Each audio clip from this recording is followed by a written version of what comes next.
Baik, selamat siang untuk kita semua.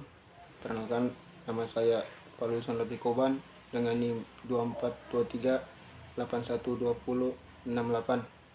Di sini saya akan menjelaskan materi tentang arah kebijakan pengolahan hutan lestari Indonesia. Kita langsung saja masuk di pendahuluan.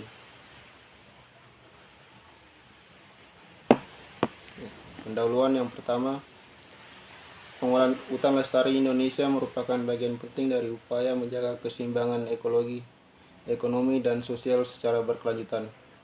Dengan luas kawasan sekitar 94 juta hektar, Indonesia memiliki tanggung jawab besar dalam memastikan bahwa pemanfaatan sumber daya hutan tidak menyebabkan degradasi lingkungan.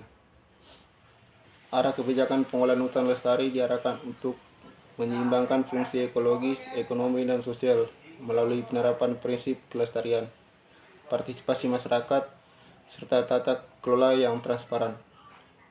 Pemerintah mendorong implementasi sustainable forest management dan sertifikasi hutan lestari sebagai wujud nyata dalam penguatan kebijakan hutan yang berkelanjutan. Yang kedua, kita masuk di pembahasan. Arah kebijakan pengolahan hutan lestari di Indonesia bertujuan untuk menciptakan keseimbangan antara fungsi ekologi, sosial, dan ekonomi hutan. Hal ini dilakukan dengan menekankan prinsip keberlanjutan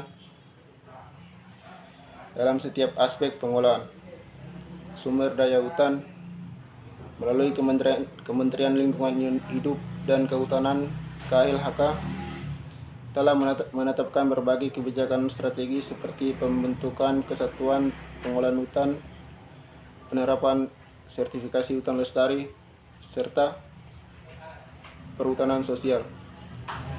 Ketiga instrumen ini dirancang agar pengolahan hutan tidak hanya berorientasi pada hasil kayu, tetapi juga pada kesejahteraan masyarakat dan pelestarian fungsi lingkungan. Dan yang terakhir, kita masuk di kesimpulan.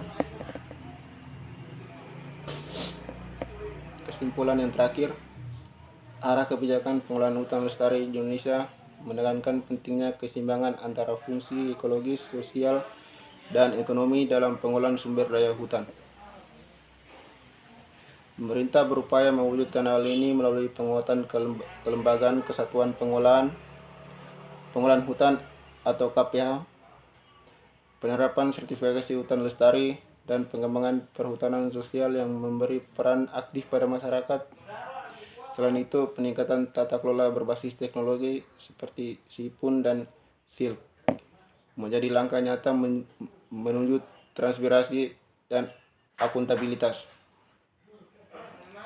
Pengolahan hutan, meskipun tantangan yang seperti konflik lahan, tumpang tindih kebijakan, dan lemahnya penegakan hukum masih ada, arah kebijakan yang sinergis antara pemerintah, masyarakat, dan swasta diyakini dapat memperkuat implementasi pengolahan hutan yang berkelanjutan dan keadilan di Indonesia.